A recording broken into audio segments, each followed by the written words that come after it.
Vamos dar lugar. Levante a mão e dá glória, dá glória, dá glória, dá glória. Vamos receber o pastor Marcos Feliciano dando glória a Deus.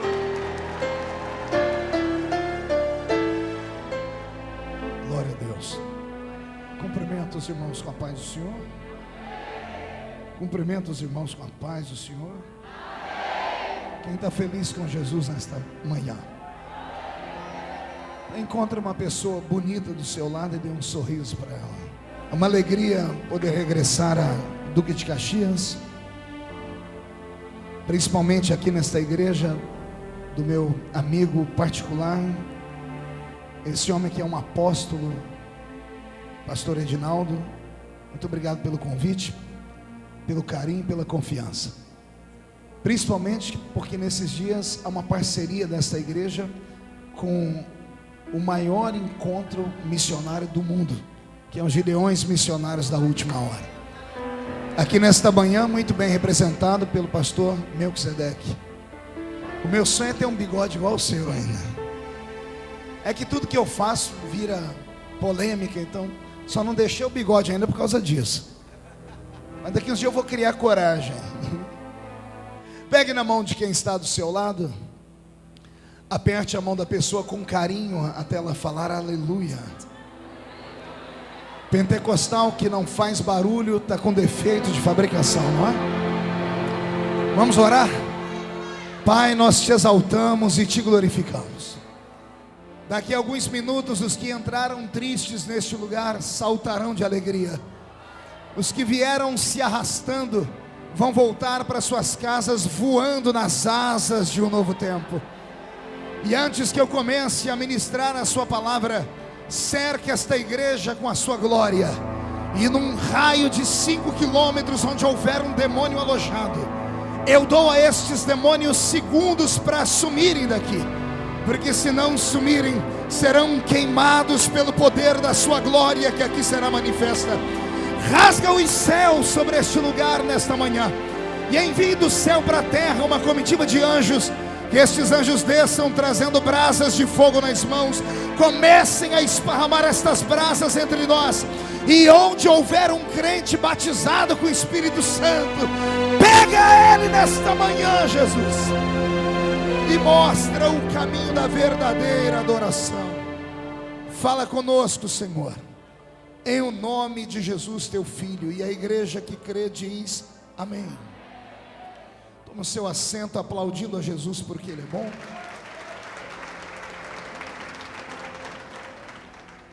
Livro do profeta Isaías, capítulo 6, versículo de número 8. Quem encontrou, diga amém. Quem não encontrou, peça socorro. Ajuda o irmão a achar aí. Isaías está no Velho Testamento, capítulo 6, versículo de número 8. Está escrito assim: e depois disso ouvi a voz do Senhor que dizia: a quem enviarei? E quem há de ir por nós? E então disse eu: eis-me aqui, envia-me a mim. E a igreja diz amém? Amém. Eu vou ler de novo. Depois disso ouvi a voz do Senhor que dizia: a quem enviarei? E quem há de ir por nós? E então disse eu: eis-me aqui, envia-me a mim. Pai, fala conosco nesta manhã missionária, e na medida em que eu estiver testemunhando, o seu Espírito tem liberdade para despertar missionários e missionárias aqui neste lugar. Move as águas de Duque de Caxias, para que no término desta campanha missionária, Duque de Caxias seja um polo de avivamento missionário para a nação brasileira e para o mundo. E a igreja que está presente concorda dizendo amém? Amém. Uma linda salva de palmas a Jesus, por favor.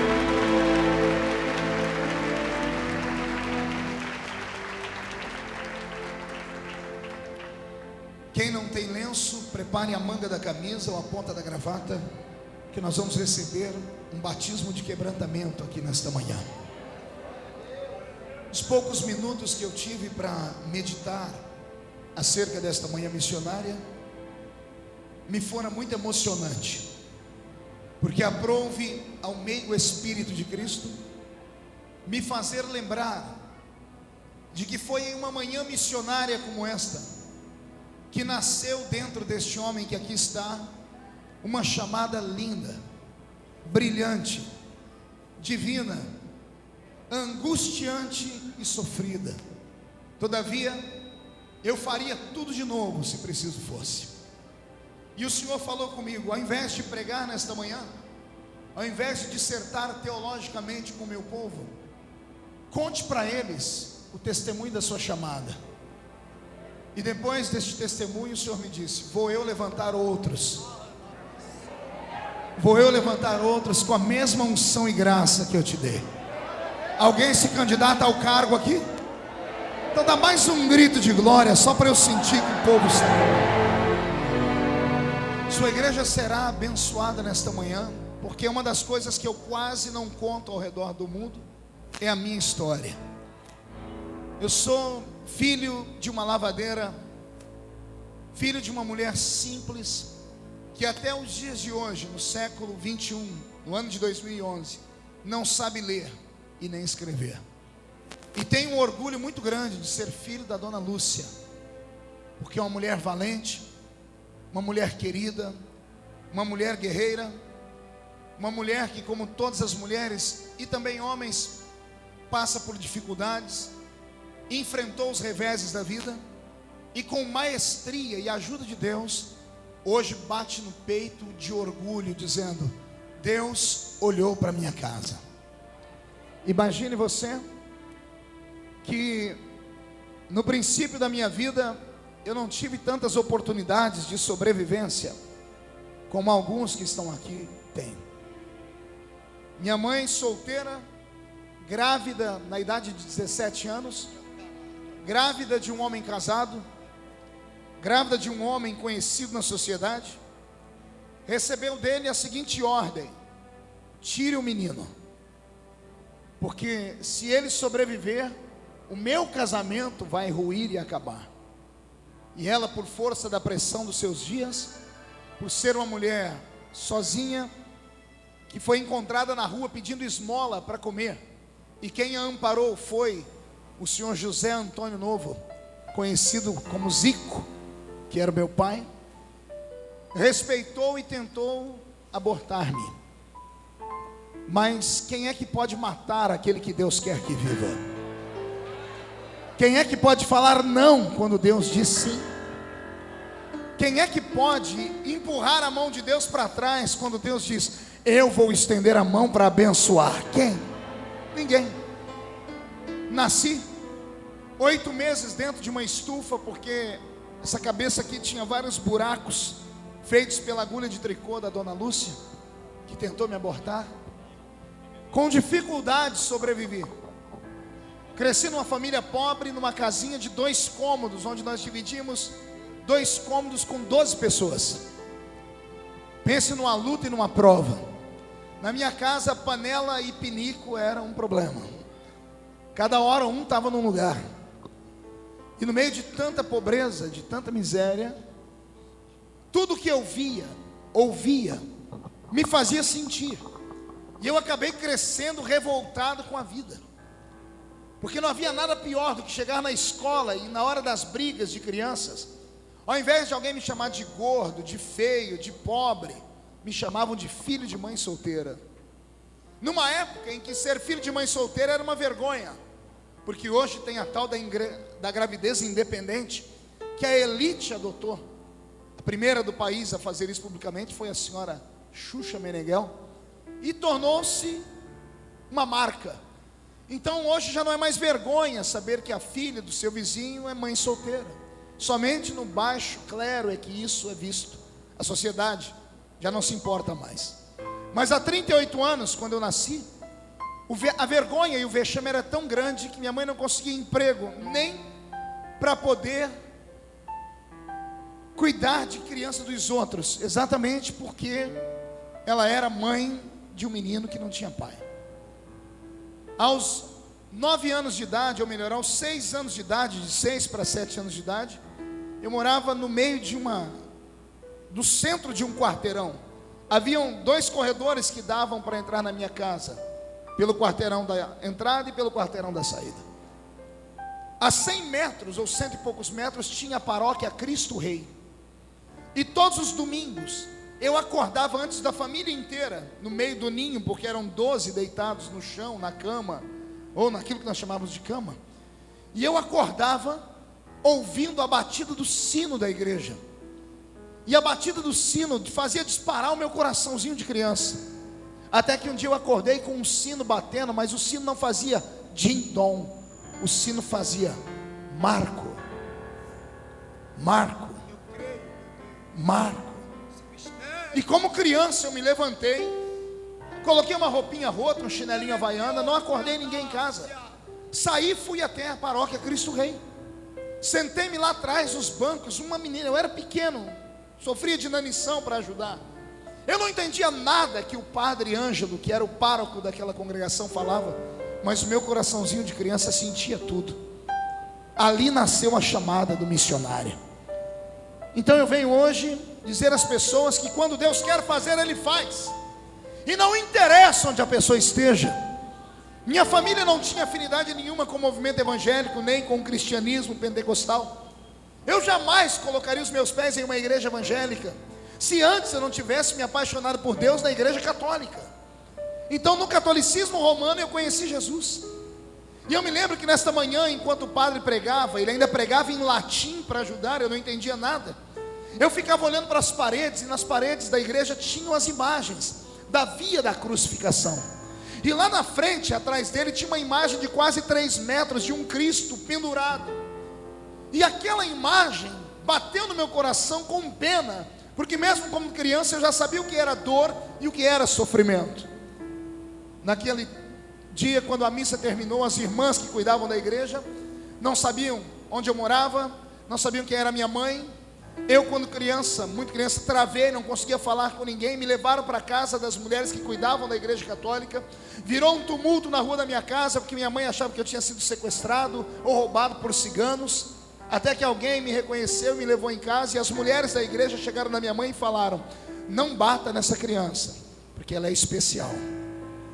Esse menino tem vocação. Ele vai ser um grande padre e vai dar muito orgulho para a família. Dali então, eu comecei a frequentar a igreja católica. Com 7 anos eu já fazia catecismo, ou começava a aprender um pouquinho do catecismo. E aos 9 anos de idade, fui o primeiro menino do estado de São Paulo, na época, a fazer a crisma. Me crismei aos 9 anos de idade. Aos 9 anos de idade, eu recebi emprestado a Bíblia da patroa da minha mãe, que era espírita kardecista. Porque para fazer catecismo eu tinha que ter uma Bíblia, nós não tínhamos dinheiro para comprar. E ela me emprestou a Bíblia Ave Maria, capa azul. Como garoto prodígio, eu sempre fui muito inteligente, para a honra e glória do Senhor. Eu decorei, ou melhor, eu devorei a Bíblia inteira, de capa a capa. Com 9 anos de idade, eu já tinha lido a Bíblia toda. E não era como essa Bíblia que você tem aí. Era uma Bíblia que tinha 7 livros a mais, que nós não temos no cânon sagrado da Bíblia, João Ferreira de Almeida, que são chamados de livros apócrifos. Nascia ali uma vocação. O primeiro contato que eu tive com o movimento evangélico foi com a dona Maria, a mãe do Tom. Tom era um menino, meu vizinho, que chamava-se Everton, e a gente chamava ele de Tom. A irmã Maria era uma dessas crentes do cabelo comprido, cheio do Espírito Santo, assembleiana roxa, até o tutano dos ossos. Não sabia falar muito bem, mas pensa numa mulher que orava, pensa numa mulher que tinha autoridade sobre demônios.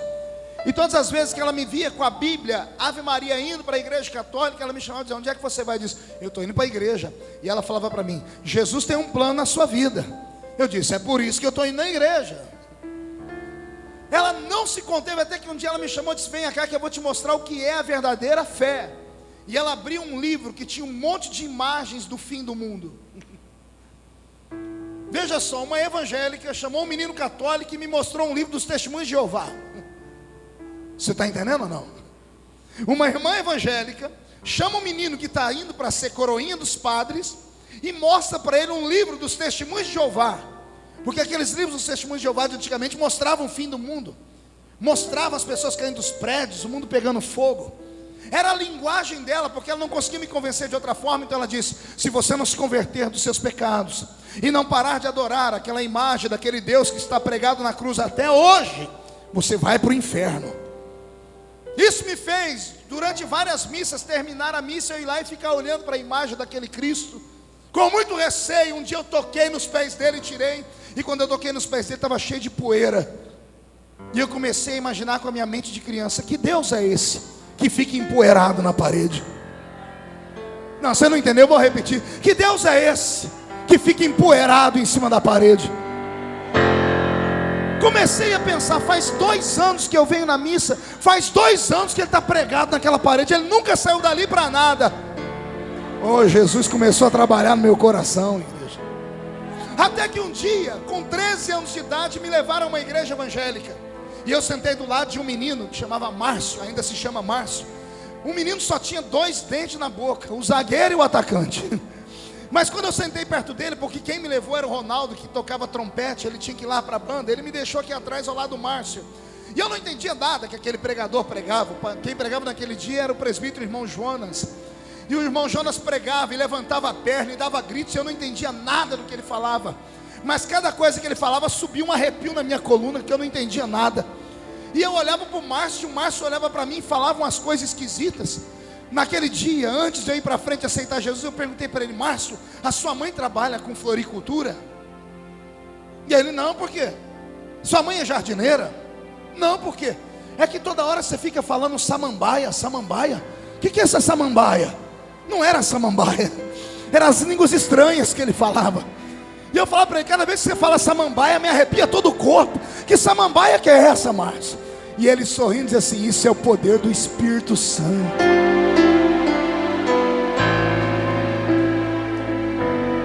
Ah, que saudade, já estou ficando emocionado, oh, coração bobo. Uma quinta-feira à tarde, meia dúzia de gente na igreja. Quando Jonas terminou de pregar e fez o apelo, eu nem sabia o que era apelo. Lá vem o Ronaldo, da frente da igreja, deixou o pistão e veio até onde eu estava. Um menininho desse tamanho. Ele disse: você quer aceitar Jesus como Salvador? Eu disse: o que eu tenho que fazer? É só ir lá na frente. Aí eu falei: mas minhas pernas não querem andar, está travado, eu estou tremendo. Ele disse: eu te ajudo. Quando eu comecei a caminhar pelo meio da igreja, meu coração foi abrindo. Eu dobrei o joelho chorando. Naquele dia eu recebi o batismo no Espírito Santo. Vou explicar. Eu não recebi o batismo com o Espírito Santo, eu recebi o batismo no Espírito Santo. Como assim, pastor? Todos os crentes de todas as igrejas do mundo, quando se convertem de fato, são batizados no Espírito Santo. Lembra do batismo no Espírito? Quando Jesus olhou para aquela mulher do poço de Samaria e disse: se eu te der as minhas palavras e elas ficarem em você, vai nascer aqui dentro uma fonte de água viva, que vai jorrar para a eternidade. A fonte nasceu e começou a brotar pelos olhos, e aquelas lágrimas converteram o coração do menino. E ali eu me entreguei à fé evangélica. 2 semanas depois estava eu numa batalha, pergunte qual, querendo ser batizado com o Espírito Santo. Me ensinaram todas as fórmulas possíveis. Mandaram eu jejuar, eu jejuei. Mandaram eu subir um monte, eu subi. Mandaram eu parar de pecar, eu parei. Mandaram eu parar de olhar para a televisão, e eu parei. Mandaram eu parar de colocar short, eu parei. Eu fiz tudo o que mandavam e não recebi o batismo com o Espírito Santo. 2 meses e 1 semana batizado nas águas. A última chance. Alguém me disse: Jesus pode queimar você com o Espírito Santo quando você sair das águas. Jejuei 3 dias e fui para o batismo. Para minha frustração, Jesus não me batizou naquele dia. Saí das águas triste, frustrado. Começou a criar aqui dentro uma dúvida. Eu disse: será que Ele não quer me batizar? Será que eu não mereço? E graças a Deus por essa dúvida, porque isso me fez estudar. E o estudo que eu aprendi se tornou um ensinamento para crentes no mundo inteiro, porque me ensinaram errado. Pergunte por quê. Só respondo se todo mundo perguntar. Tem gente que pensa que recebe o batismo com o Espírito Santo porque merece. Tem gente que acha que pode comprar o batismo com o Espírito Santo jejuando e orando. Tem gente que acha que merece o batismo com o Espírito Santo porque é santo. E o batismo com o Espírito Santo não é para pessoas que merecem, não é para pessoas que podem, não é para pessoas que fazem tudo que a igreja manda. O batismo com o Espírito Santo é um revestimento. É um o quê? Não ouvi, é um o quê? Se é um revestimento, quer dizer que a pessoa já está vestida. O batismo com o Espírito Santo não é uma vestimenta, é um revestimento. O crente é vestido quando ele aceita Jesus como Salvador. Eu fui vestido pelo Espírito Santo no dia que eu aceitei Jesus, quando eu chorei. Mas agora eu precisava do revestimento. E o revestimento não é para quem é forte, porque o forte não precisa de revestimento. Quem é que usa blusa de frio? Quem sente frio. Você já pegou um dia muito frio no Rio de Janeiro, que é raro? Alguém andando de camiseta regata pela rua e do outro lado alguém usando uma blusa de lã. Por que aquele que usa camiseta regata suporta o frio e o outro não? É porque ele é mais forte. Ele está vestido com a camiseta regata, mas o que é fraco, além da camiseta, está revestido com um paletó. Eu comecei a entender que batismo com o Espírito Santo não é para quem merece, é para quem precisa. Não, você não entendeu, vou repetir. Eu descobri que batismo com o Espírito Santo não é para crente santarrão, não é para crente que julga a vida dos outros, não é para crente que acha que é mais santo do que Jesus. Batismo com o Espírito Santo é para crente que entrou aqui nessa manhã se arrastando, dizendo: Deus, eu não mereço estar aqui, mas eu não tenho para onde ir se não for aqui. E é aí que Jesus batiza com o Espírito Santo.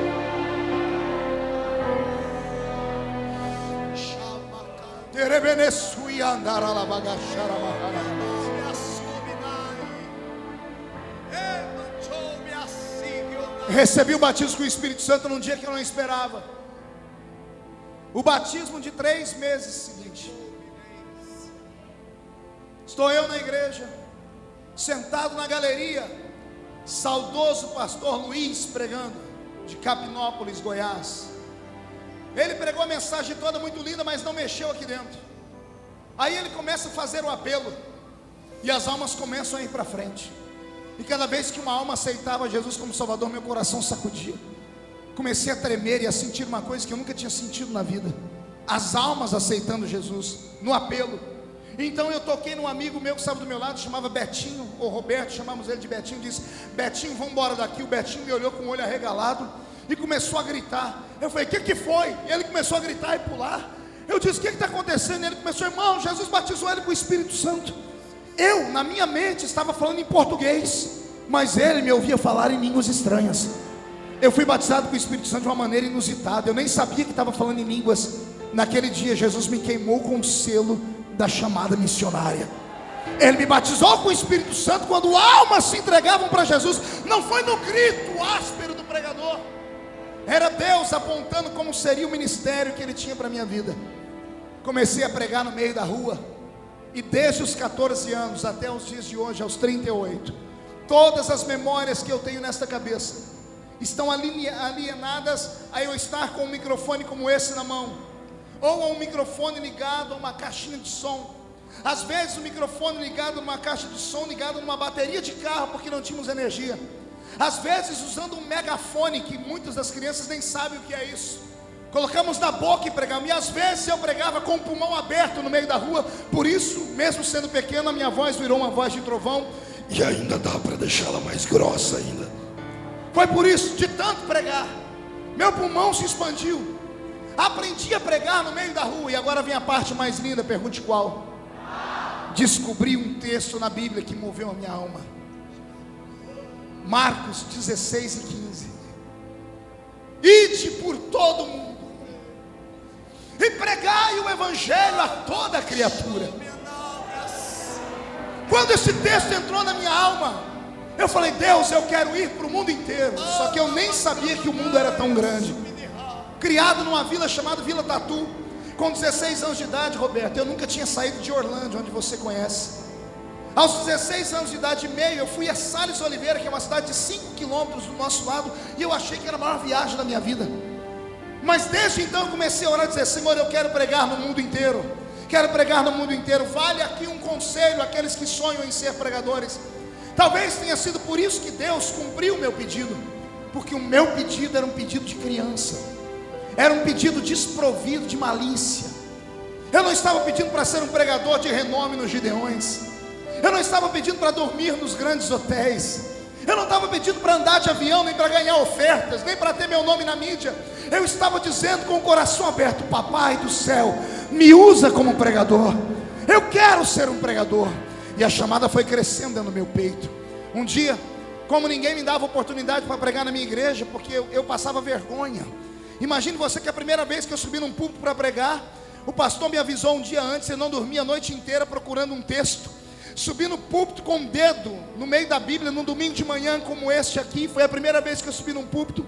Pastor José do Amparo, na cidade de Morro Agudo. Só que quando eu cheguei no púlpito, eu senti uma glória tão grande, um temor, que a minha mão tremia. Quando eu coloquei a Bíblia, escapou o dedo. Falei: Jesus, agora eu estou frito. Não tinha índice, eu não tinha colocado papel. Falei: Senhor, para não passar mais vergonha, seja o que o Senhor quiser, e abri a Bíblia. Caiu nas bem-aventuranças. E quando eu li: bem-aventurados pobres de espírito, porque eles verão a Deus. Quando eu comecei a ver aquilo, eu disse: Deus, eu me apaixono pelo Senhor. Desci do púlpito humilhado naquele dia. Eu botei no meu coração: nunca mais prego, porque eu passei vergonha. Eu vi meus amigos rirem num canto, mas conforme eu ia descendo, o pastor José do Amparo, na época eu pensei que ele falava só para não me deixar triste, mas ele falou pelo Espírito. Eu desci a escadaria do púlpito, ele disse: Deus vai usar esse menino um dia, porque ele tem chamada para ser um pregador da palavra. Tornei-me um menino diferente. Não aceitava piadas, não aceitava ir para a sorveteria bater papo. Não me lembro de ir a um shopping, não me lembro de ir a um cinema, não me lembro de ir a um campo de jogar bola, não me lembro de sair com os meus amigos para passear, ir para azarar uma menina ou flertar com uma garota. Todas as memórias que eu tenho da minha infância estão alienadas, eu pregando a palavra, ou eu de joelhos orando, ou eu buscando a presença de Deus. Meu apelido então tornou-se fanático, santarrão. Me tornei o famoso espalha-rodinhas. O que é um espalha-rodinhas? O grupo de jovens estava reunido e quando eu chegava, um a um ia saindo, até que eu me via sozinho. Ninguém queria ser meu amigo, porque eles diziam que eu só sabia falar de Deus e de Bíblia, que eu estava louco, fanático, beato de igreja, desequilibrado. Como eu não tinha amigos, eu comecei a ir para as madrugadas buscar a Deus na igreja. Fiz amizade com um irmão que era diácono na época, hoje é o vice-presidente da igreja que eu presido, pastor Valdeci Otávio. E disse: Senhor, me empresta a chave para eu orar na igreja de sábado para domingo, porque eu não tenho amigos. Uma vez, orando e chorando muito, eu dobrei o meu joelho no púlpito e disse: Deus, por que eu não posso ser um homem comum? Por que eu não posso ter a alegria que os meus amigos têm de passear? Por que eu não sinto prazer em tomar sorvete, em ir para um shopping, em jogar bola? Por que eu não posso ser como eles? E chorava. E o Senhor naquela madrugada falou comigo: você não pode ser como eles hoje, porque eles nunca vão poder ser como você amanhã. Não, você não entendeu, eu vou repetir. O Senhor disse: assim como hoje você não pode ser como eles, amanhã eles não poderão ser como você. E eu falei: Senhor, por quê? Qual o motivo? E o Senhor me disse: porque eu te separei no ventre da sua mãe.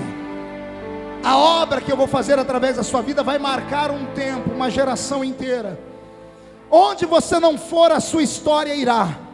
E um tempo de milagres chegou sobre a minha vida. Quem acredita que Deus pode repetir essa história nesta noite? Então vai aqui alguns conselhos para aqueles que vieram esta manhã missionária. Busque primeiro o reino de Deus. Vou repetir: busque primeiro o reino de Deus, com toda a sua justiça, porque as demais coisas serão acrescentadas. Segundo, não olhe para a sua falibilidade. Também não olhe para a sua cultura de conhecimentos. Não olhe para a sua posição social. Não olhe para a pobreza da sua família.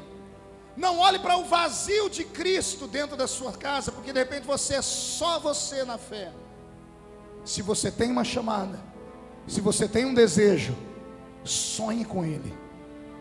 lute por ele, deseje ele, não olhe as circunstâncias, não olhe A, não olhe B, não olhe esses coveiros de igreja que depois de 30, 40 anos na fé, não alcançaram os sonhos deles e não querem que você alcance o seu. Acredite que tem alguém lá em cima, cujos olhos são como chama de fogo, que quando olha para baixo, encontra um homem e uma mulher com coragem de se entregar, ele se levanta e diz: eu tenho coragem de te aceitar. Se você tem uma vocação divina nesta manhã, rasgue a sua alma, grite, se jogue no chão, mas deixa Deus trabalhar.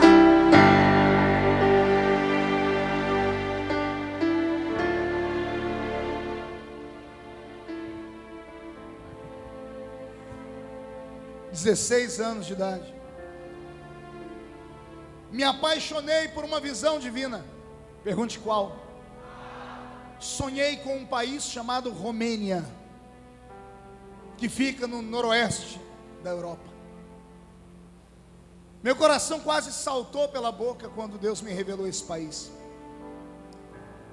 Trabalhava com o Telex na época. Telex é o tataravô da internet. Descobri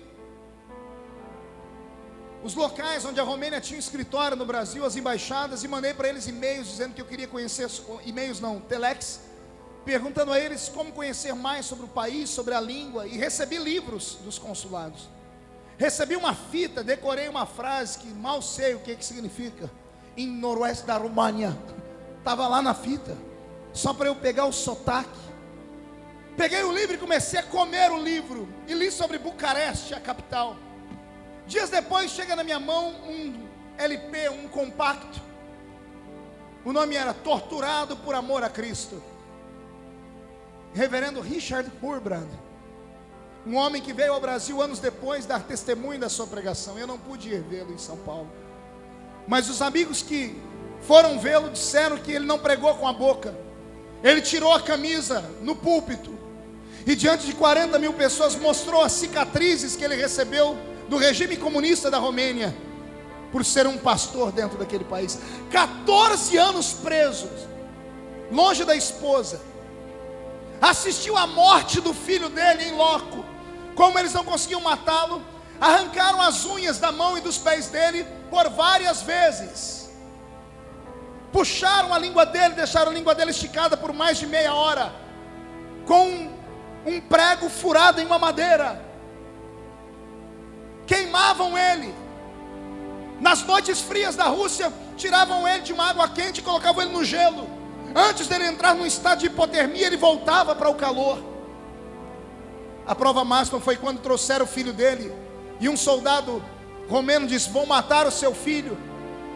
E quando ele estava a ponto de negar Jesus e caiu de joelhos, o filho dele se solta do soldado, corre e diz assim: papai, não negue Jesus. Se me matarem, já já a gente se encontra lá no céu. Aquilo testificou da minha chamada. Eu disse: é para esse lugar que eu quero ir, Jesus. E um dia peguei um imbornal. Quem conhece imbornal aqui? Imbornal é uma sacola feita de pano que a gente colocava marmita para ir para a roça, porque eu apanhava laranja, algodão e café, e trabalhei no corte de cana. Coloquei dentro daquele imbornal uma Bíblia rota e velha, vesti meu chinelinho havaiana e bati na porta da casa do pastor José Bispo dos Santos, que já dorme no Senhor. Um baiano arretado, bravo que só. E ele disse: o que tu quer aqui, menino? Eu disse: eu vim falar para o senhor da minha chamada, porque o senhor é o meu pastor. Ele sentou no sofá e disse: me fale da sua chamada. E desde criança eu sempre fui muito expansivo, Melquisedeque. Sempre falei com paixão, como se estivesse atuando em um teatro. E fui falando.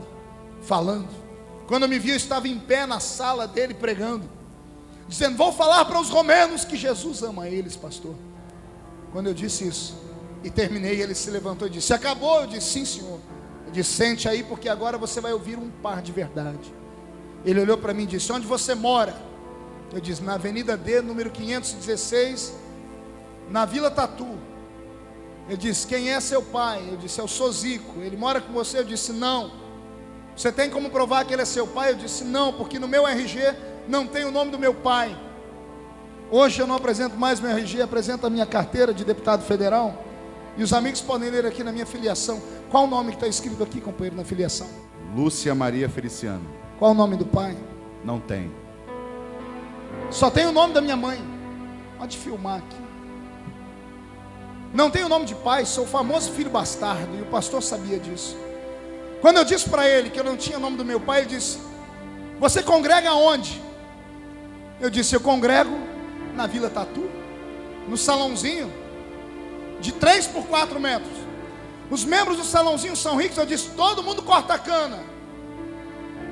E o pastor disse: então esquece obra missionária na Europa. Obra missionária só para filhos de pastor rico, de igreja gigante, de capitais. Obra missionária só para filhos dos americanos dos olhos azuis que tem dólar. Você nasceu no meio do mato, congrega numa igreja pequena, numa cidade sem expressão. Você mora em Orlândia, acorda para a vida. E eu comecei a soluçar e chorar. Ele me abraçou e disse: é melhor eu ver você chorar agora do que chorar amanhã frustrado. Eu me levantei para ir embora. Ele me fez um pedido: não conta para ninguém, porque senão você vai fazer com que os outros moços e moças sonhem com a obra missionária também. Você é muito eloquente, Marco.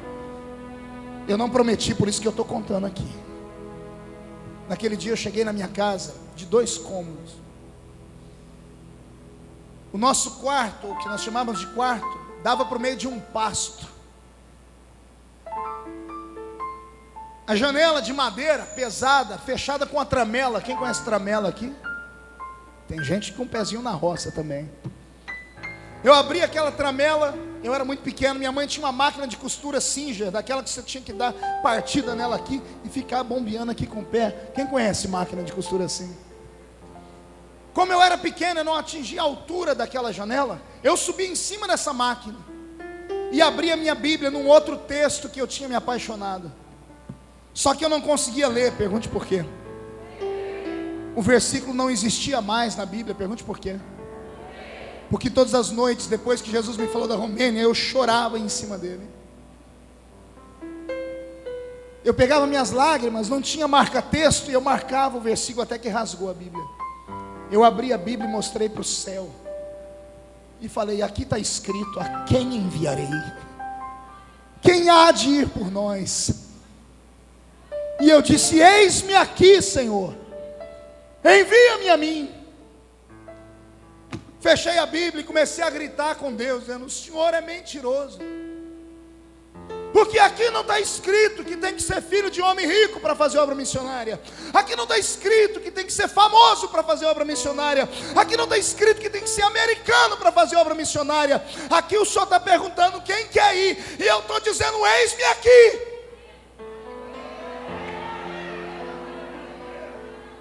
O que eu vou falar agora é só para crente cheio do Espírito Santo. O céu foi fechando. O céu ficou cinza. Trovões anunciando uma forte chuva. No meio dos respingos de água, mais trovões. E no meio dos trovões, relâmpagos. E eu ouvi a voz de Deus no meio dos trovões. A mesma voz que falou comigo na igreja católica. O Senhor disse para mim: eu não preciso de passaporte. Eu não preciso de dólar. Eu não preciso de igreja rica. Eu só preciso de alguém que sonhe. Você não entendeu? O Senhor disse: eu só preciso de um sonhador. Foi lá na minha infância que Deus me deu a frase que se tornou uma das frases mais faladas no meio evangélico, que abriu um tempo novo até para os hinos. Depois que eu preguei em Camboriú a mensagem O Sonho de José, e o Senhor me fez lembrar da frase, e eu contei ao mundo: sonhe e ouse sonhar, você nunca irá além dos seus sonhos. Eu acreditei, ignorei tudo que falaram para mim, ignorei os que me perseguiam, os que me chamavam de fanático, e até o meu pastor que disse que eu não tinha chamada. Como não me deixavam pregar em Orlândia, eu comecei a ir para os cultos de congregações na região. Eu pegava um ônibus na rodoviária e ia para as cidades onde eu sabia que tinha cultos de mocidade, sem ser convidado. Chegava e sentava nos bancos com uma gravatinha de crochê, uma bibliazinha no banco e orando para me darem uma oportunidade. Como culto de mocidade, na maioria das Assembleias de Deus não é bem frequentado, sempre que chega alguém ele tem uma oportunidade. E aí eu comecei a pregar. Foi aí que eu comecei a desenvolver o meu talento. Aprenda uma coisa nesta manhã: se você não acreditar em você, ninguém vai acreditar. Eu vou repetir: se você não acreditar na sua chamada, ninguém mais vai acreditar. Se eu fosse você nesta manhã, eu sairia deste calabouço da vergonha, eu sairia desta caverna da solidão, eu ignoraria esse sentimento de inferioridade, eu agarraria os demônios que falaram no seu ouvido que você nunca vai ser ninguém, esfregaria a cara deles no chão, porque quem viver verá. Eu repito, quem viver verá onde Jesus ainda vai te colocar. Se tem alguém que acredita que a sua história ainda não acabou, dê um pulo para cima e um grito de glória.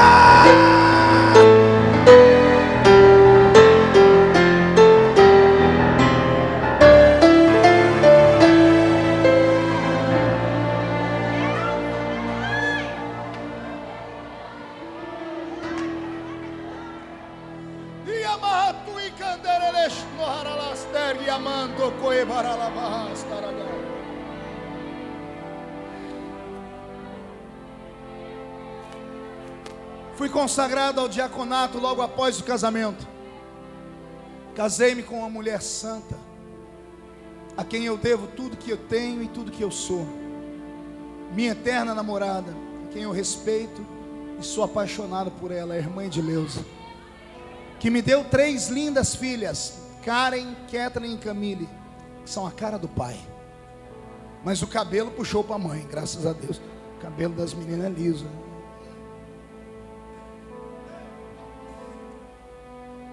Tô falando devagarinho porque eu tô contendo as lágrimas. É muito lindo lembrar tudo que Deus fez. É muito lindo. Logo que fui consagrado ao diaconato da igreja, a nossa igreja passou por um tumulto, um escândalo. O escândalo foi violento demais.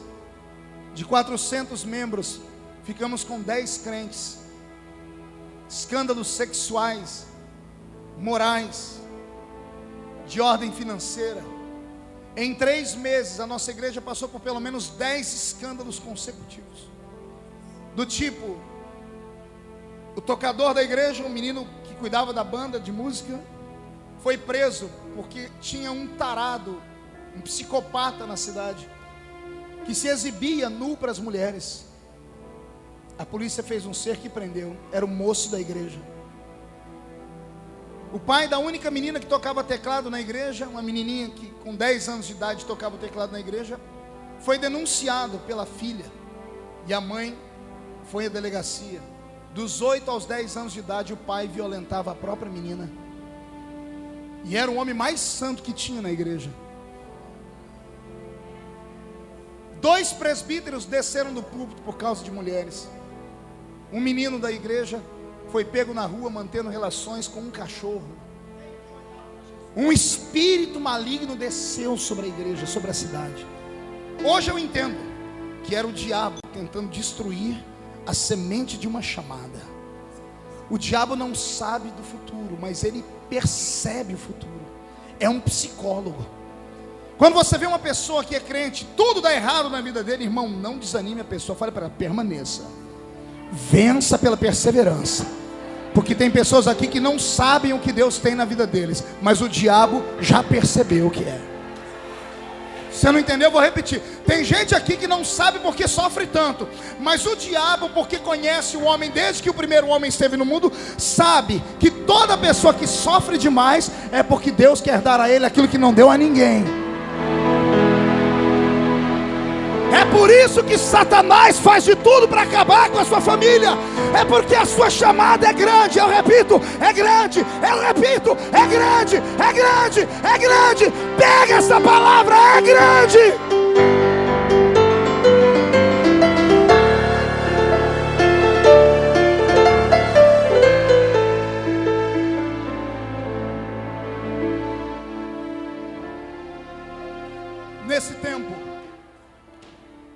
eu recebi o novo pastor que veio pregar, um pastor do Nordeste, marcou uma reunião com os obreiros que sobraram, e ele disse: quem de vocês é pregador aqui? E todos apontaram para mim. E ele disse: você vai pregar hoje, é o primeiro culto que eu estou aqui, era um domingo. Eu disse: vou não. Ele disse: vai sim. Eu disse: não vou. Por que não vai? Porque ninguém mais vem na igreja. A igreja está triste, está dando vergonha de falar que a gente é dessa igreja, só escândalo. Ele olhou para mim com autoridade, mas usou um linguajar do Nordeste, que tu entende. Ele apontou o dedo no meu nariz e disse: você é um homem ou você é um saquinho de pipoca? Eu falei: que coisa é essa? Eu sou homem. Ele disse: então prove,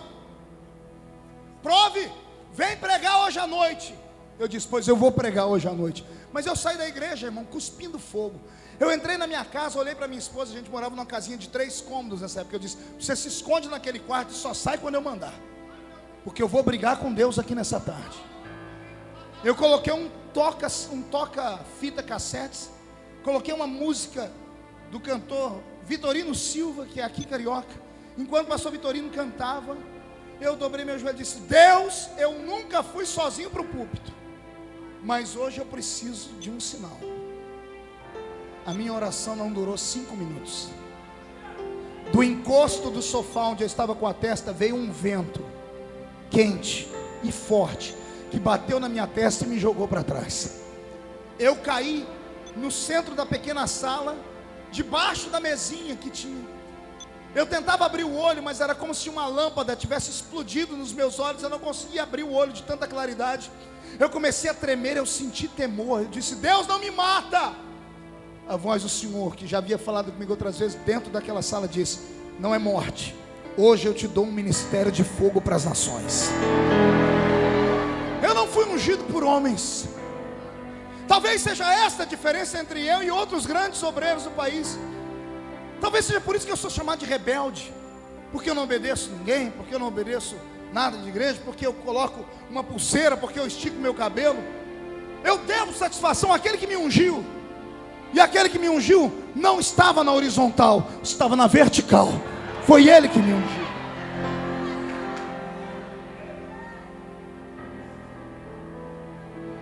Comecei a pregar. Naquela noite no culto, eu recebi uma unção tão grande. Quando o pastor disse: Marco Feliciano pregando, eu abri a Bíblia e li João 3:8. O vento sopra onde quer.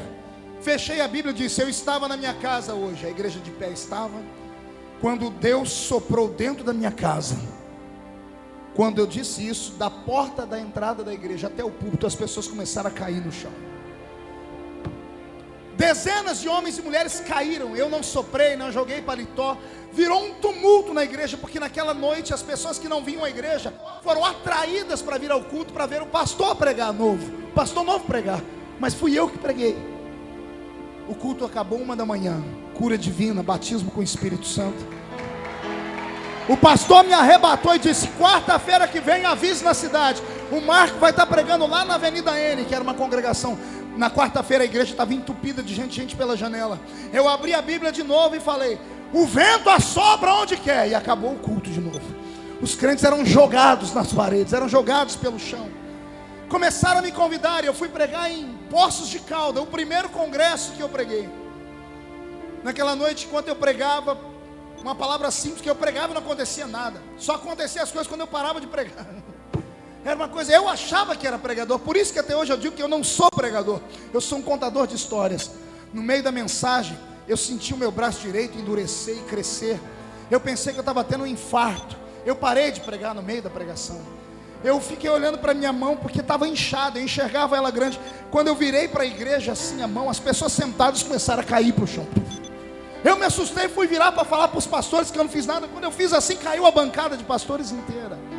Eu não conhecia unção, nova unção, Benihim, não sabia o que era isso. Eu morava no meio do mato. E Jesus naquele dia me deu um talento diferente. E hoje, com dor no coração, eu venho aqui publicamente. Está sendo gravada essa mensagem. Está ali o diretor do meu programa, o Wellington, está sendo gravado isso. O Brasil todo vai ouvir. E eu me arrependo. Eu parei para ouvir a religião. Me chamaram para uma reunião convencional de obreiros. e falaram para mim: você está trazendo inovações para a igreja. Começa um outro problema na minha vida. Pergunte qual? Eu começo a crescer profissionalmente. Crescendo profissionalmente, eu não quero mais aceitar a chamada, não quero mais aceitar na obra missionária. Quero ser um pregador de fim de semana. Trabalhava de segunda a sexta, ganhava um bom salário e pregava de sábado e domingo. Eu descobri o que é ser um Jonas. Trabalhava numa financeira que representava o Banco Crefsul. Alguém lembra do Banco Crefsul aqui? Um dos maiores bancos mundiais. Não tem como quebrar aquele banco, pelo menos a gente pensava que não. Pois lá na minha cidade o banco faliu, da noite para o dia. Quando o banco faliu, eu não acreditei. Eu estava orando: Senhor, me abre uma porta de emprego. O Senhor me disse: Jonas, ou aceita a minha vontade, ou todo barco que você entrar, eu vou afundar. E as pessoas vão pagar o preço por culpa sua. Saí dali e fui trabalhar numa fábrica de vela. Uma fábrica nova na cidade. O dono da fábrica que me chamou foi na minha casa me buscar. Disse: você tem potencial, tem conhecimento. Com pouca idade eu gerenciava uma fábrica com mais de 60 funcionários, vendedores. Eu sabia tudo sobre vela de acender. Olha o que o diabo fez comigo. Eu fui ser vendedor de vela de macumba. 40 toneladas de vela por mês a nossa fábrica fazia. Eu fui negociar com um dos maiores mercados que vendem além do varejo, no atacado, que era Adriano Coselli, de Ribeirão Preto. Vendi para ele a cota inteira da fábrica. Sabe o que é 40 toneladas de vela? Irmão, haja morto para morrer, para acender tanta vela. Haja terreiro de macumba para ter tanta vela. Um dia entra dentro da fábrica um pai de santo, aqui do Rio de Janeiro. Reconheci pelo pé. Guardei a minha credencial de crente, porque eu não posso perder o cliente. E ele está comprando velas. E quando eu vi o cheque Rio de Janeiro, eu disse: o que o senhor veio fazer do Rio de Janeiro? Aqui no Rio de Janeiro não tem fábrica de vela? Ele disse: tem, mas não tem uma fábrica igual a essa. Falei: por quê? Porque a sua vela é feita de maneira artesanal. A sua anilina, eu li a embalagem, é uma anilina que vem importada da Alemanha. A sua parafina é da Petrobras. O fio que vai no meio da sua vela vem da melhor fábrica de poliéster do Brasil. É embalada à mão em celofane. A sua vela é a melhor. Eu disse: e por que o senhor veio aqui? Eu disse: porque as minhas entidades merecem o melhor. Não entendeu não? Ele disse: as minhas entidades merecem o melhor. Por isso eu saí do Rio de Janeiro para vir aqui em São Paulo pegar a vela, porque os meus guias vão receber a melhor vela do Brasil. Estava eu lá, um homem com chamada vendendo vela. Quando ele foi saindo, ele olhou para mim e profetizou, disse: você vai receber uma proposta. Dentro de um mês você vai ser chamado para ser sócio dessa fábrica. Abraça essa sociedade, porque você vai transformar essa fábrica na maior fábrica da América do Sul. Meu olho brilhou, eu falei: vou ficar milionário. Olha, eu acreditando na profecia da boca de um demônio. Estava fraco, com chamada, com unção, mas eu negociei os meus dons com a igreja. Eu pensei no dinheiro, no bem-estar da minha família. Os 2 donos da fábrica morreram numa noite só, num acidente de carro. A fábrica se manteve 6 meses. Jesus disse: vem para a minha obra, eu fecho essa fábrica. Faliu a fábrica. E eu não fui. Entrei na Intel, indústria de terminais elétricos, a segunda maior empresa da minha cidade. Departamento financeiro. Falei: estou estabelecido, o maior salário da cidade. Quando eu estou na empresa, 1 ano e 8 meses, a empresa entra em falência. Concordata. A sociedade acordou com uma manchete no jornal: Intel pede concordata. Mais de 1.500 empregos diretos numa cidade de 30 mil habitantes. Representa quase 30% da sociedade. A cidade estava quebrando. E o Senhor disse: vai ficar aí até quando, Jonas?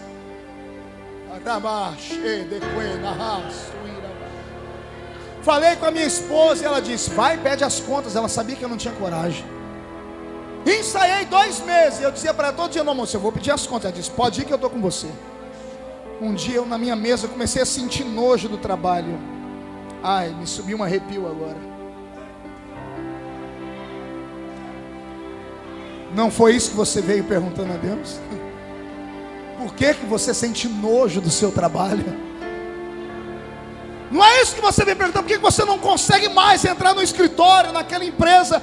Você sente um peixe fora d'água. É a sua chamada gritando. É o Espírito Santo dizendo: chegou a hora. Vou repetir: chegou a hora. Chegou a hora.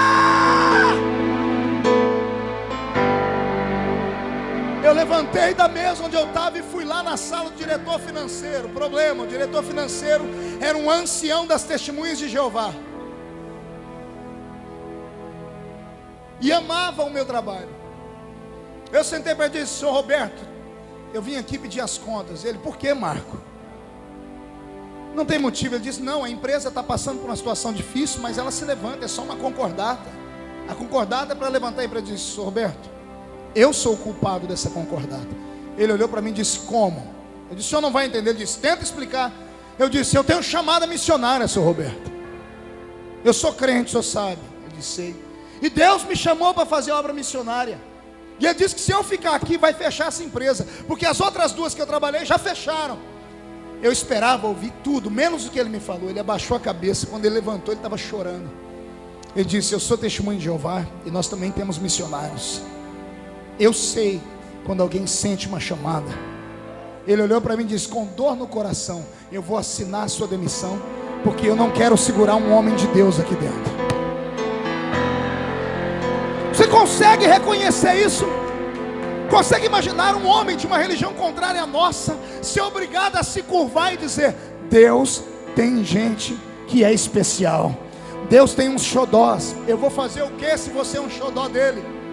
Eu não podia estar aqui nessa manhã, eu estou cansado. Eu quase pedi para ele: me deixa ficar em casa. E o senhor dizendo: vai para o culto. Falei: senhor, mas não vai ter ninguém. O senhor disse: quem precisa estar lá vai estar. Eu preciso responder a alguns que têm chamada missionária. Está na hora de Deus aflorar a sua chamada. O seu ministério vai nascer. Vai nascer. Mão direita para o céu, chacoalhe a sua mão. Coloque no ombro de alguém, por favor. Chacoalhe a pessoa até ela ficar irritada e diz: está entendendo? Chacoalhe de novo, diga: é para isso que Deus te trouxe aqui. Chacoalhe, chacoalhe, chacoalhe, diga: é para isso que Deus te trouxe aqui. Pelo amor de Deus, eu estou mandando, sacode.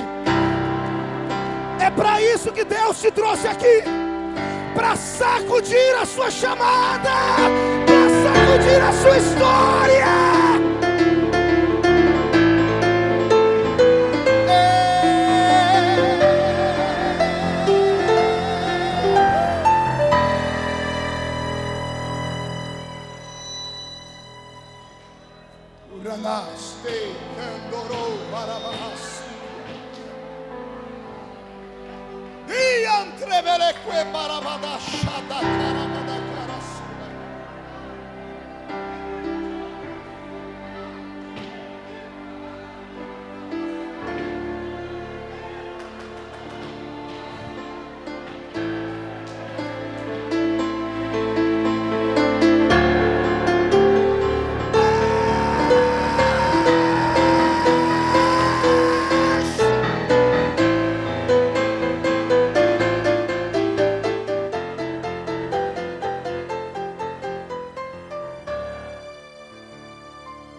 Era meio-dia quando eu passei pela guarita e piquei o meu cartão pela última vez. Eu estava empolgado até o momento em que eu piquei o cartão. Quando eu me despedi do guarda da guarita, coloquei os pés fora da fábrica, um medo, Edinaldo, entrou aqui. Eu sentei no banco da minha brasilinha velha, fiquei desnorteado. Fiquei com medo de ir para casa e contar para minha esposa o que eu tinha feito. Ao invés de virar para a esquerda, porque eu morava num bairro chamado Gruta, eu virei para a direita e fui para o centro da cidade. Descendo uma avenida chamada Avenida 9, devagarinho, com a Brasilinha. Veio um moço de bicicleta e parou do meu lado, eu andando tão devagar. Ele olhou para mim e disse: Feliciano, o que você está fazendo aqui? Ele me viu aflito, eu disse: eu fiz uma loucura hoje. Ele disse: o quê? Eu pedi as contas da Intel. Ele falou: para quê? Por causa da minha chamada. Lembro como se fosse hoje. A imagem dele está nos meus olhos aqui. Ele em cima de uma bicicleta, ele abaixou a cabeça e começou a chorar. Ele olhou para mim e disse: eu queria ter a tua coragem, porque está escrito que quem deixa tudo por amor a Ele, nessa vida, recebe 100 vezes tanto, e na outra ainda recebe a vida eterna. Deus vai cuidar de você. Enoque, filho da irmã Sebastiana, que eu já contei algumas histórias dela. Hoje o Enoque é pastor de uma igreja batista. Entrei dentro da minha casa, Karen era bebê, estava se arrastando pelo chão. A mesinha simples com 2 pratos. Edileuza viu que eu mexia na comida e não comia. Ela disse: o que aconteceu, Marco? E eu não sabia como começar. Aí ela falou: é a história que você está sentindo nojo do trabalho? Eu disse: é. Ela disse: pede as contas. Aí eu disse: eu pedi. Ela: então pede as contas. Eu disse: você não ouviu? Eu disse: eu pedi. Ela parou de comer e disse: você fez o quê? Eu pedi. Ela: você está brincando? Eu disse: estou falando sério.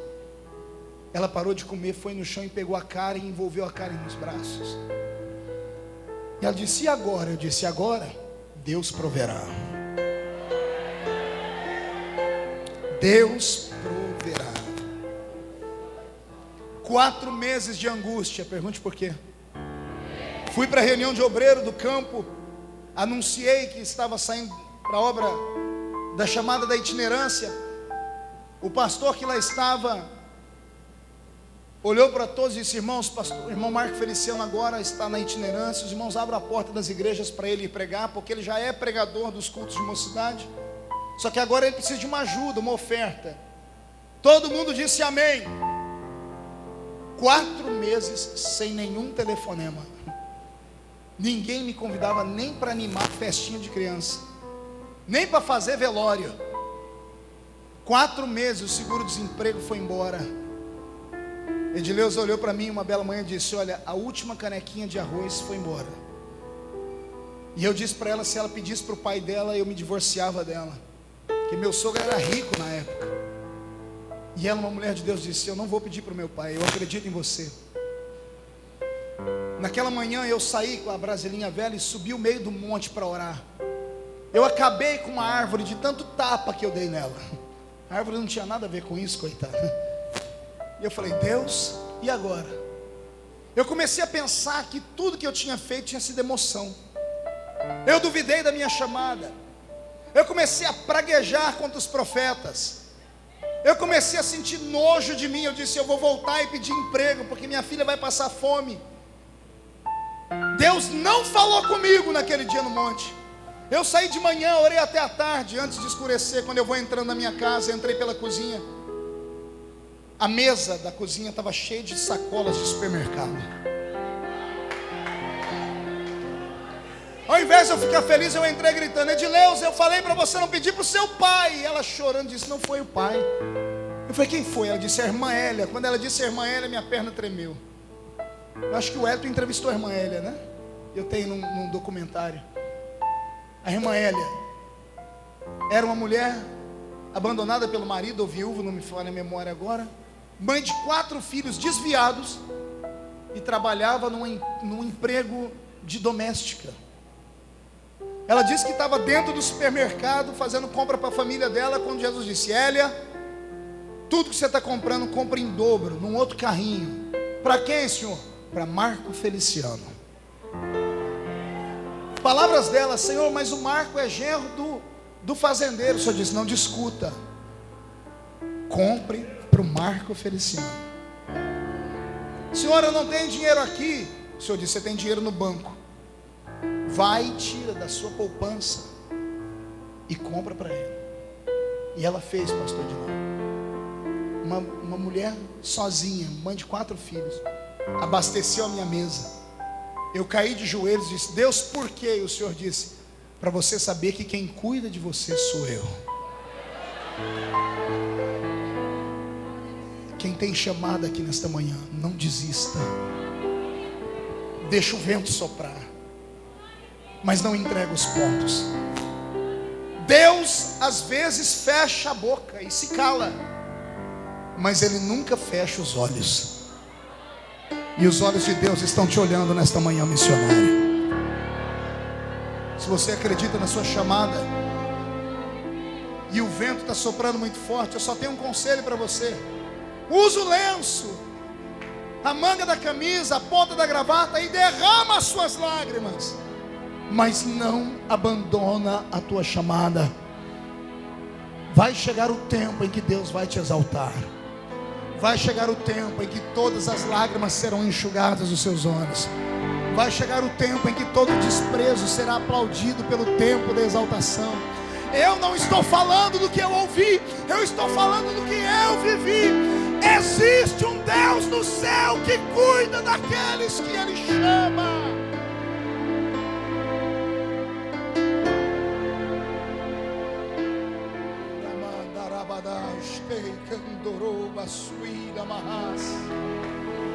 Revana sui candreveles novera bagageria macarna.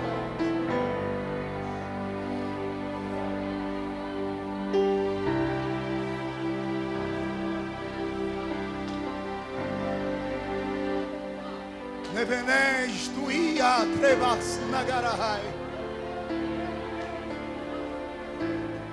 Samanagabawe handeira vas. A minha obra, eu, Deus, tenho os meus escolhido a dedo. Preparei o teu coração, homem, para te trazer neste recinto. Porque olhando para ti, força alguma tu possui a capacidade. Mas na entrada neste recinto disseste: Deus, fale comigo neste lugar.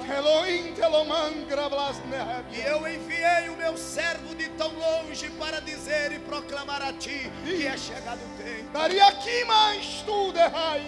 ti mais unção da palavra e o meu espírito de intimidade, e tu viverás tempos de glória na minha presença.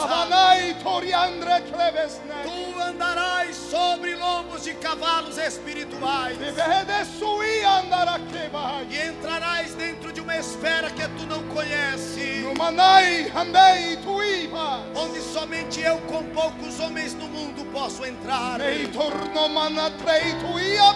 Não são todos que podem conhecer o estado de graça da eficiência que tenho. Dentro dos mistérios e de prova sombra de quente e de plácia mudo eu idioma. De come chobe tuple suminivia.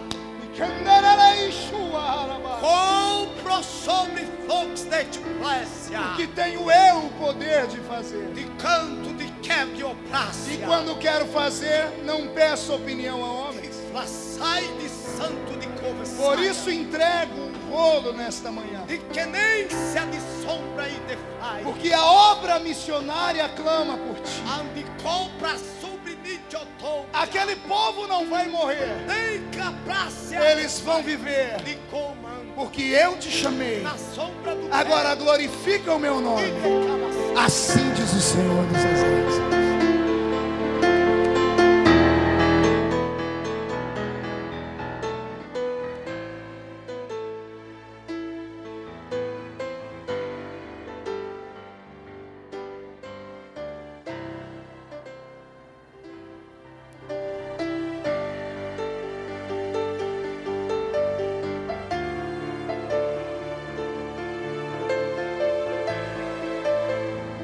Quem está sentindo Jesus aqui?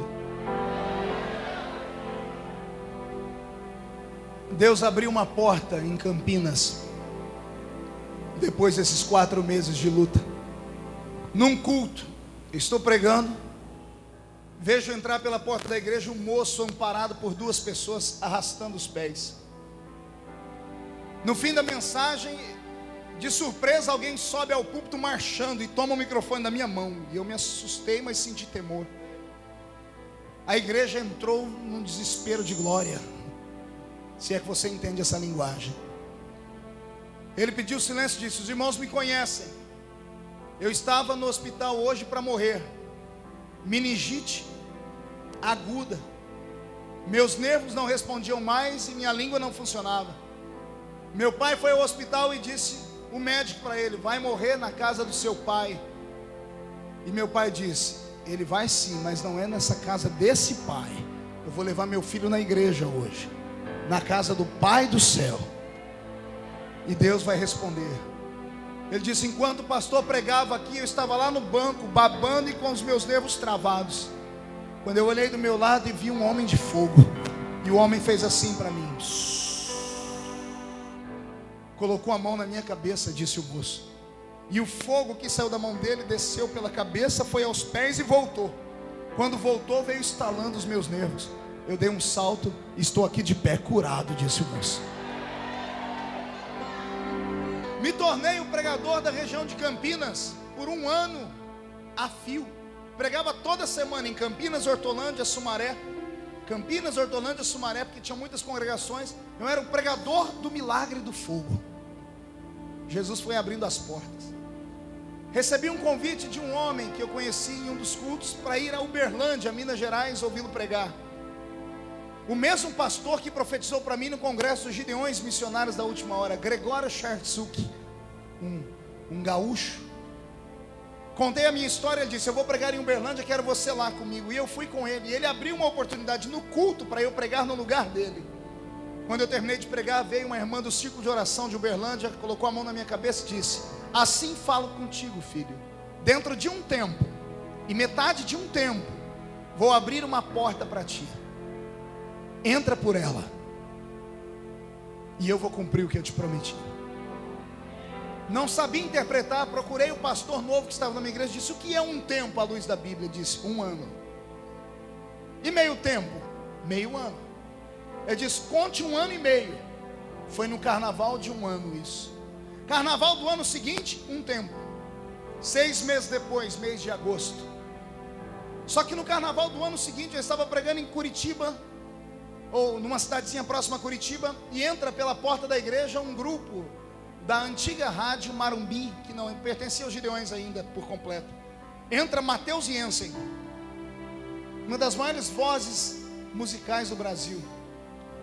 Matheus Jensen transmite o culto ao vivo para as cidades vizinhas. A cidade que eu estava pregando era uma cidade do interior do Paraná, Mauá da Serra. Na época tinha 3.000 habitantes a cidade. Quando eu cheguei naquela cidade, eu disse: Deus, eu nunca vou ser pregador de grandes congressos. Estava numa cidade de 3.000 habitantes. Só que quando eu pregava, eles transmitiam pela Rádio Marumbi. Os telefones da Rádio Marumbi começaram a truncar. As pessoas começaram a ligar. Quando o culto terminou, Matheus Jensen com o celular na mão me chamou e disse: a sua pregação foi transmitida ao vivo. E o Paraná inteiro perguntou onde é que eu tinha conseguido a pregação do pastor Mauro Ferreira. Qual o nome?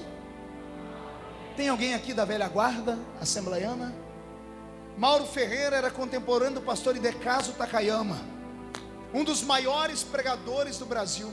Morreu novo num acidente de carro. Eu tenho um disco dele pregando e me arrepia quando eu ponho o disco. É a minha voz, o mesmo jeito de pregar. A unção que estava sobre ele caiu sobre mim. Você crê em transferência de unção? Eu vou pedir para Deus te dar do que Ele me deu hoje, mas eu não vou morrer para isso. Deus vai te dar. Quem crê pega. Então pega. Dá um grito maior do que esse. Aí o Matheus Jensen disse assim: meus filhos vão entrar para a política, e eu preciso de você para me ajudar a fazer a campanha deles no estado do Paraná no mês de agosto. Quando falou política, me arrepiou todo, porque eu era fanático e achava que política era coisa do diabo. Eu disse para ele: ó, eu não vou falar nem que sim nem que não, eu vou orar. Eu entrei em oração com a minha esposa e ela falou assim: calma aí, e aquela profecia? Falei: qual? Lá de Uberlândia. falei, é mesmo, um tempo, metade de um tempo. Fui pegar a data, deu certinho no mês de agosto. Fazia um ano que eu havia recebido a profecia quando eu vi o Mateus me chamar. E ele me queria para o mês de agosto, 6 meses da frente. Abracei a campanha política. E ele me fez uma promessa: se os meus filhos ganharem, eu sou amigo do pastor Cisino e vou indicar você para pregar nos Gideões. Eu não acreditei. Para mim era promessa de político. Pior, os filhos dele não ganharam para política. No mês de novembro meu telefone toca, irmão Mateus Jens. Feliciano? Sim. Meus filhos não ganharam, mas Deus me incomodou.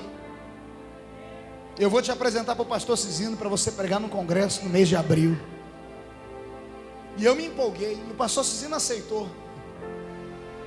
Era quinta-feira à tarde, a primeira vez que eu fui pregar debaixo de uma tenda, não era nem no ginásio. Preparei uma mensagem numa Bíblia com 6 meses antes. Quando eu estava saindo do hotel para ir para o culto, a minha esposa colocou a Bíblia em cima da perna dela, ela usava saia na época, e colocou meu paletó por cima, num ônibus, indo de Balneário para Camboriú, um circular. Quando ela levantou, catou só o paletó e a Bíblia ficou no ônibus. Quando eu cheguei perto do culto, eu disse, cadê a Bíblia? Ela disse, perdi. Eu quase fiquei endemoniado. Eu disse, Jesus, o que eu ia pregar estava lá dentro, e agora? O esboço estava lá dentro. Foi por isso que eu aprendi a pregar sem esboço. Eu nunca mais preguei com esboço na vida. Aí eu falei com o pastor Isaías, que hoje está na Argentina, ou no Chile, ele disse, pastor Isaías, eu perdi a Bíblia que eu ia pregar. Ele disse, aí daí? E daí que o esboço estava lá. Ele foi andando no meio do pessoal, pegou uma Bíblia novinha, tirou do plástico e disse, quem tem chamada prega sem esboço, tó. E eu preguei em cima de um tablado de 2 metros por 2 metros e 50 centímetros do chão. E Deus derramou a glória dele naquele lugar. No mesmo congresso, na tarde, fui pregar e preguei a mensagem: os 4 poderes que lutam pela vida de um missionário. No ano seguinte eu volto e prego a mensagem: o sonho de José. E do sonho de José para cá, são 67 países do mundo, mais de 1.600 cidades do Brasil. Tenho um programa de televisão já há muitos anos, escrevi mais de 18 livros, tenho uma escola de teologia, fundei um ministério, nossa igreja tem 2 anos, nós temos hoje mais de 5 congregações em apenas 2 anos. Fui eleito deputado federal mais votado entre os evangélicos do país inteiro, com exceção de Antony Garotinho, que também já foi candidato a presidente da república. E o Senhor tem me usado na autoridade da sua palavra, desde a minha infância. E eu estou aqui para te dizer, meu corpo carrega cicatrizes profundas. Minha alma já foi mutilada muitas vezes. Eu já fui humilhado de maneira que você jamais imaginaria. O Brito que está comigo é testemunha. Quantas vezes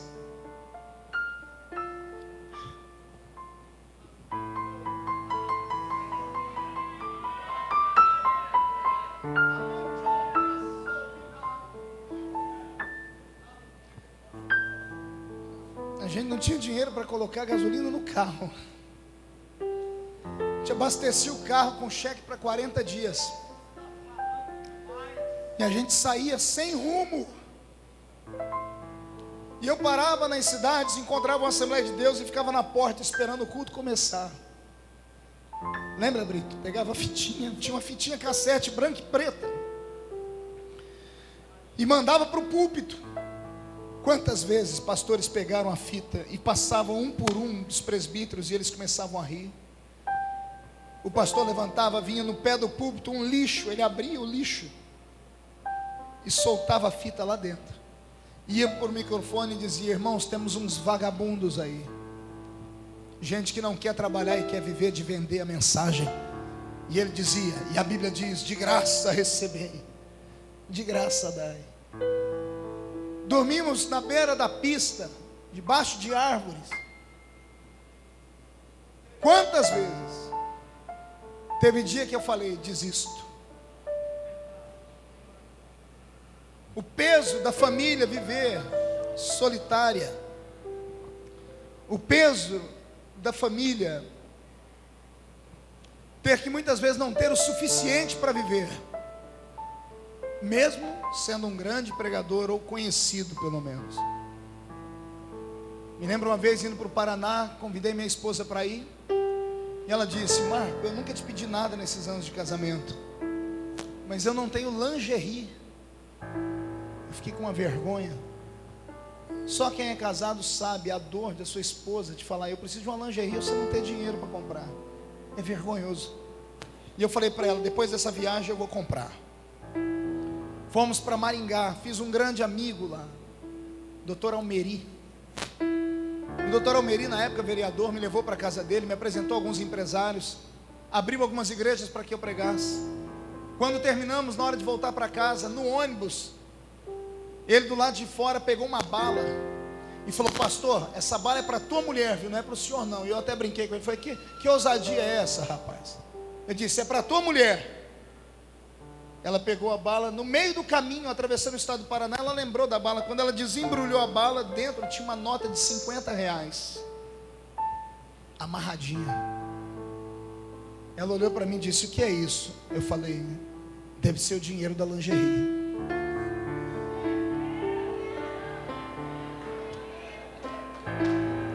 Ela começou a chorar sem parar. Ali eu ganhei uma companheira, porque até então ela reclamava das minhas viagens, porque ela ficou sozinha a vida toda.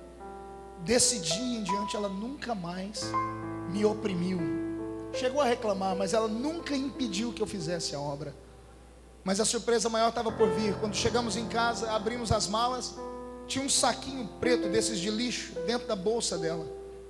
Quando ela abriu, tinha um bilhete: irmã Edileuza, é vergonhoso uma mulher presentear outra mulher com isso, mas eu estava andando quando a senhora estava hospedada na minha casa e Deus falou comigo: compre 5 jogos de lingerie para minha filha.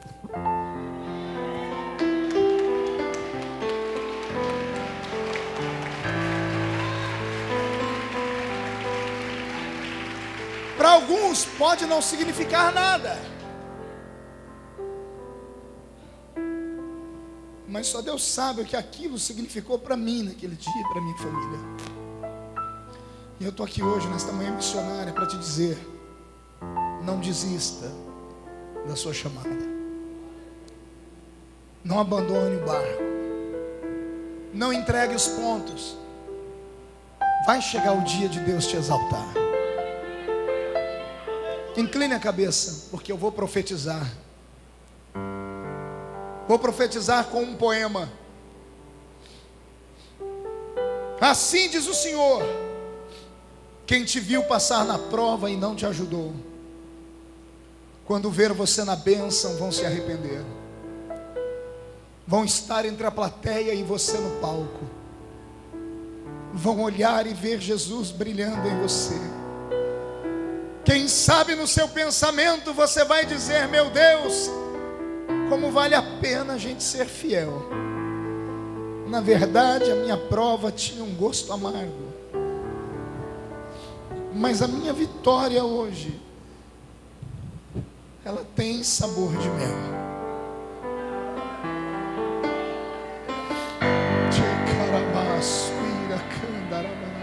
Em nome de Jesus Cristo, recebe esta palavra. De olhos fechados, eu vou fazer um convite nesta manhã. Não é um convite para pessoas comuns. É só para quem, ao me ouvir hoje testemunhar da minha chamada, ao invés de ouvir, enxergou um espelho e você se viu em mim. Eu vou fazer esse convite cantando junto com o Roberto, porque assim como Deus me chamou para ser pai de uma nação espiritual, Ele chama você nesta manhã também.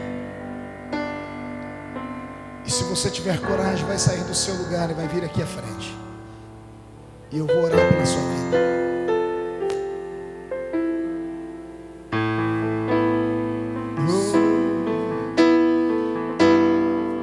Glória a Deus.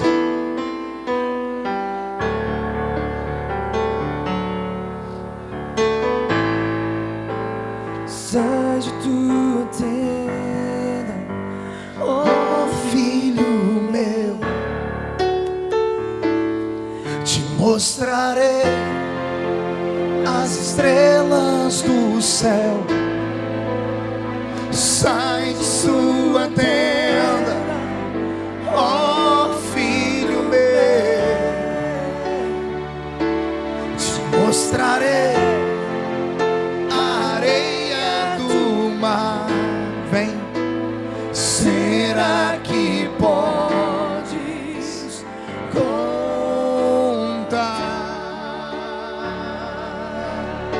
Cadê você, missionário? Será que podes Imaginar tudo aquilo que eu sonhei para ti, filho meu, o que minhas mãos fizeram para ti, filho meu, minha bênção será sobre ti.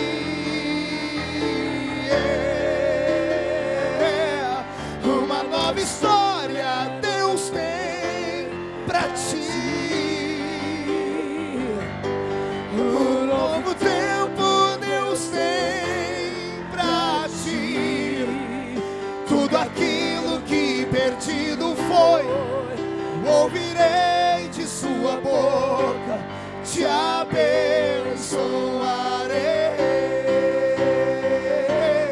Uma nova história Deus tem pra ti. Um novo tempo Deus tem pra ti. Tudo aquilo que perdido foi, ouvirei de sua boca, te abençoarei.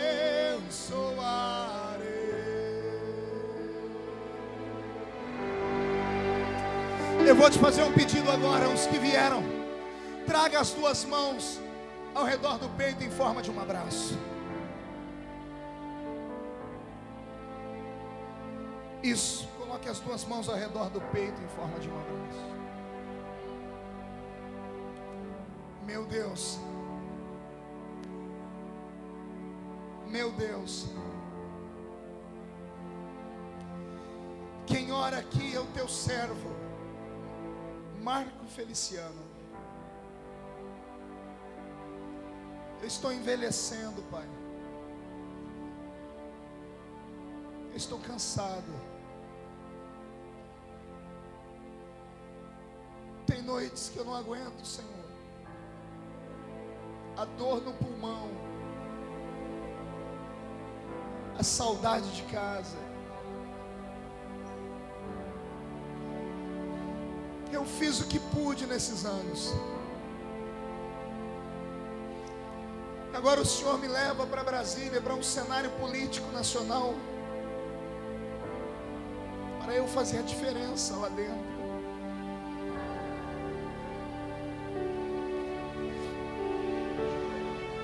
Doze dias por mês, Pai, eu vou estar ali trabalhando em função dessa igreja e pregando lá dentro. Mas durante 12 dias, Senhor, as agendas que eu atendia vão ficar vazias.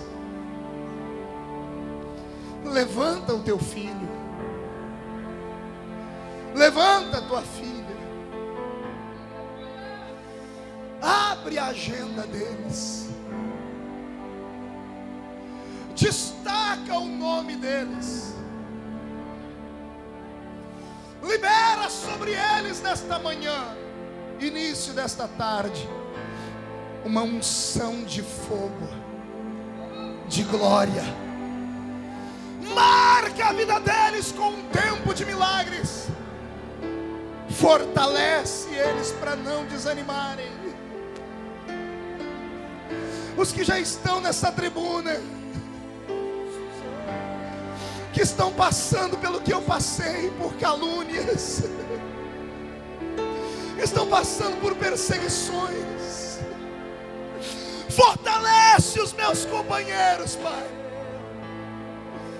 Os que estão assistindo este programa de TV agora, os que estão assistindo esta pregação gravada em vídeo, arranca eles da caverna da depressão espiritual, Pai.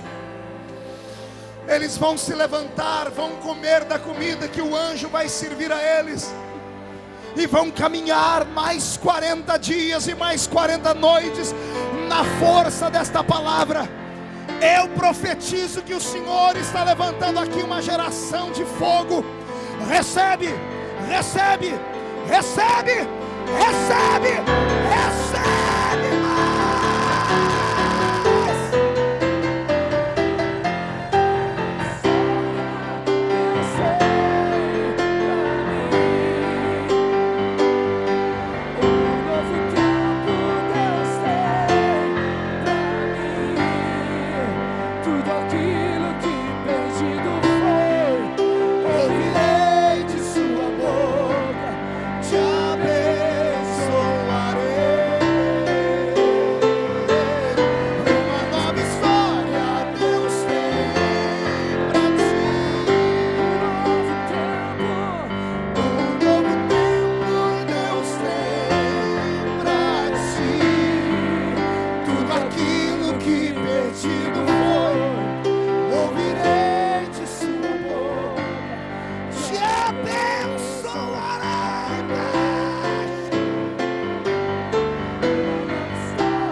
Levante a mão direita ao céu.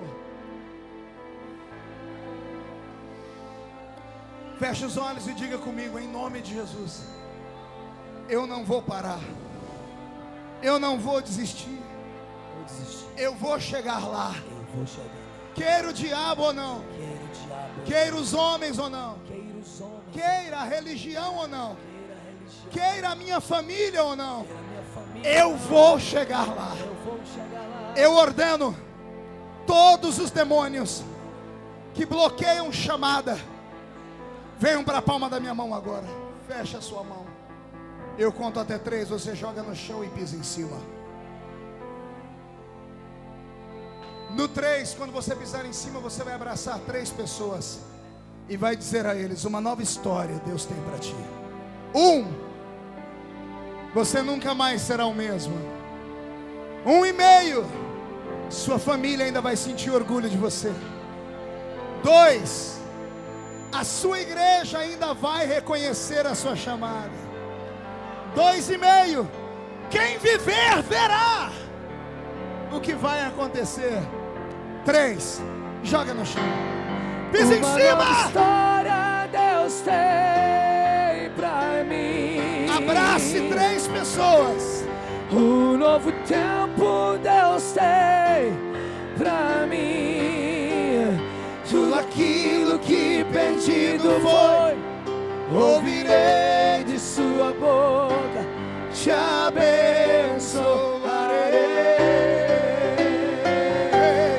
Uma nova história Deus tem pra mim. Novo tempo Deus tem pra mim. Tudo aquilo que perdido foi, ouvirei de sua boca, te abençoarei.